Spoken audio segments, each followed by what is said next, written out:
Just explain to our viewers about this hurricane argument, because they keep saying, climate change is hurricanes are worse than they've ever been. Global warming produced record instances of hurricanes. Blow a hole in that argument, will you?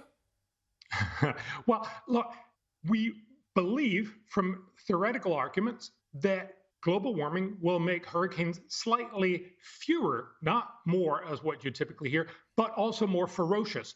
Overall, that actually means that there will be slightly more damage. So global warming is a problem. But again, get a sense of proportion.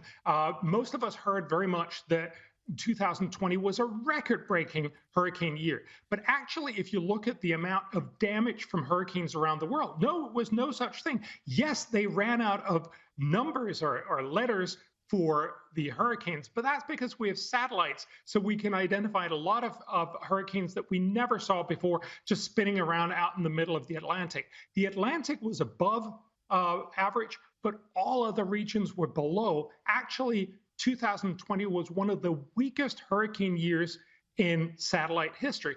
We don't hear that because we just look at CNN and see, here's the next hurricane, and here's the next hurricane, and here's another hurricane. I know. It's very powerful, but it's not real. But why, Bjorn, why are parliamentarians, A, so alarmist, and B, so ignorant, and creating fear amongst people without reading? We listen to the experts. I don't know which experts they listen to. Why do you think they're so alarmist and so ignorant? Well, I think fundamentally it's a question about what serves politicians well. Remember, politicians have to get reelected. And basically, global warming is one of those places where you say, that was terrible, everybody applauds. If you say, well, actually, we are doing pretty well, everybody gets really annoyed. Obviously, most politicians are just going to keep telling you, here's a huge problem. Also, it gives politicians the opportunity to say, global warming is terrible, but I can save you from this. Yes. And of course, the reality is they can do no such thing, but only at a very, very high cost. Let's get real about this issue.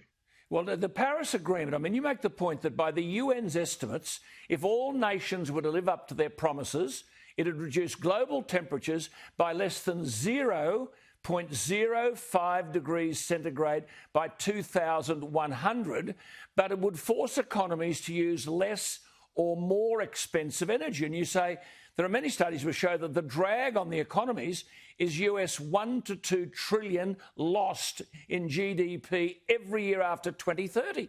I mean, why aren't we being told this? Bjorn Lomborg tells us governments won't.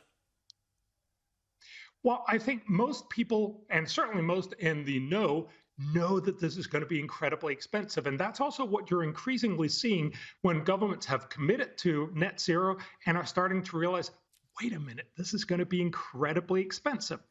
That's why we need to have a more honest conversation about saying, if you actually want to fix climate change, you're not going to do this by these incredibly expensive policies, because you're going to run out of money and willingness to pay. Okay, now all our viewers are hearing is about zero carbon dioxide emissions by 2050. Before I let you go tonight, can you make a comment about that? Zero carbon dioxide emissions for Australians by 2050. Bjorn Lomborg.